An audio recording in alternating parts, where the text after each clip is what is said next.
Hi guys, പുതിയ വീഡിയോയിലേക്ക് എല്ലാവർക്കും സ്വാഗതം. കുറച്ച് ദിവസങ്ങളല്ല, കുറച്ച് മാസങ്ങൾക്ക് ശേഷമാണ് ഞങ്ങൾ 4 പേരോട് ഒരുമിച്ചുള്ളൊരു യാത്ര. ഈ യാത്രയിൽ ഞാൻ, അച്ഛൻ, അമ്മ, മോനും കൂടിയാണ്. രാവിലെ തന്നെ പോകാൻ വേണ്ടി റെഡിയായി. പെട്ടെന്ന് തീരുമാനിച്ചു. രാവിലെ ആയപ്പോൾ അച്ഛൻ പറയുന്നുണ്ട്, നമുക്ക് എങ്കിൽ പോയാൽ എന്താന്ന്. കാരണം 2-3 ദിവസം കൊണ്ട് മോൻ പറയുന്നുണ്ട്, ഓച്ചിറ അമ്പലത്തിൽ പോകണം, ഓച്ചിറ അമ്പലത്തിൽ പോകണമെന്ന്. അങ്ങനെ ഞങ്ങൾ വിചാരിച്ചു എന്തായാലും ഒന്ന് പോകാമല്ലോ എന്ന് വിചാരിച്ചു. അങ്ങനെ ഇറങ്ങിയതാണ്. വഴിയിലൂടെയുള്ള കാഴ്ചകളും ആ യാത്രയുടെ ചെറിയ വിശേഷങ്ങളും ഒക്കെ ഇങ്ങനെ ആസ്വദിച്ചു കൊണ്ടാണ് ഞങ്ങളുടെ യാത്ര ഇവിടെ തുടങ്ങുന്നത്.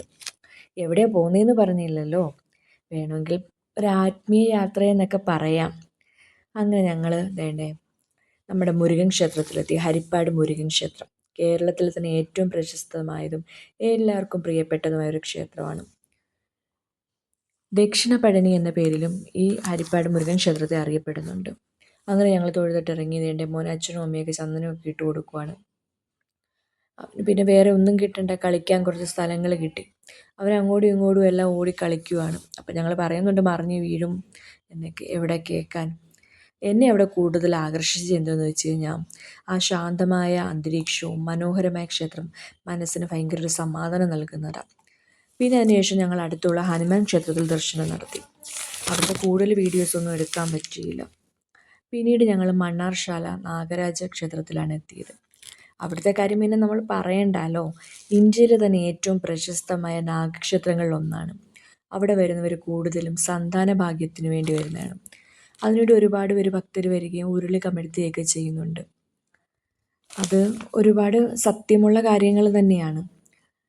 അങ്ങനെ അവിടുത്തെ പ്രകൃതിയും ക്ഷേത്രത്തിൻ്റെ ശാന്തതയും സ്ഥലത്തെയും കൂടുതൽ നമ്മളിങ്ങനെ അതെല്ലാം നോക്കി ഇങ്ങനെ നടക്കുമായിരുന്നു. അപ്പോൾ അവിടെ നമുക്ക് പോയി കഴിഞ്ഞാൽ ഒരുപാട് നടന്ന് കാണാനും ഒക്കെയുണ്ട്. ഞങ്ങളവിടെ എല്ലാം കണ്ടു, തൊഴുതു. അവിടെ തിരിച്ചെടുത്തത് പോയത് ഓച്ചിറ പരബ്രഹ്മ ക്ഷേത്രത്തിലാണ്, ഓച്ചിറ വല്യച്ഛൻ്റെ മുന്നിൽ. കുറേ നാൾ കൊണ്ട് വിചാരിക്കുന്നു പോകണം, അവിടെ പോയി കർക്കിടക സദ്യ കഴിക്കണമെന്നൊക്കെ. പക്ഷേ ഇതുവരെ സാധിച്ചിട്ടില്ല. അങ്ങനെ ഞങ്ങൾ ഓച്ചിറ അമ്പലത്തിലെത്തി. കേരളത്തിൽ തന്നെ ഏറ്റവും വ്യത്യസ്തമായ ഒരു ആരാധന കേന്ദ്രമാണ്. കാരണം ഇവിടെ പ്രത്യേകമായി ശ്രീകോവിലോ പ്രതിഷ്ഠയോ ഒന്നുമില്ല. പരബ്രഹ്മ സങ്കല്പത്തിലാണ് ഇവിടെ ആരാധിക്കുന്നത്. അങ്ങനെ ഞങ്ങൾ വേണ്ടി അവിടെ എല്ലാം നടന്ന് എല്ലാ സ്ഥലങ്ങളെല്ലാം കണ്ട് എന്ന് പറയാൻ പറ്റത്തില്ല. മോനായിട്ട് വേഗം തൊഴുതിട്ട് ഇറങ്ങി. കാരണം 10:45 ക്യൂവിൽ നിൽക്കാൻ വേണ്ടി. 12 മണിക്ക് ഊണ് തുടങ്ങും. അപ്പം ഞങ്ങൾ വിചാരിച്ച് 10:45 ആയപ്പോഴത്തേക്ക് ക്യൂവിലൊക്കെ നിന്നു. ഒരു 1-2 മണിക്കൂറിൻ്റെ ശേഷം ഞങ്ങൾക്ക് താണ്ടെ അന്നദാനം കിട്ടി.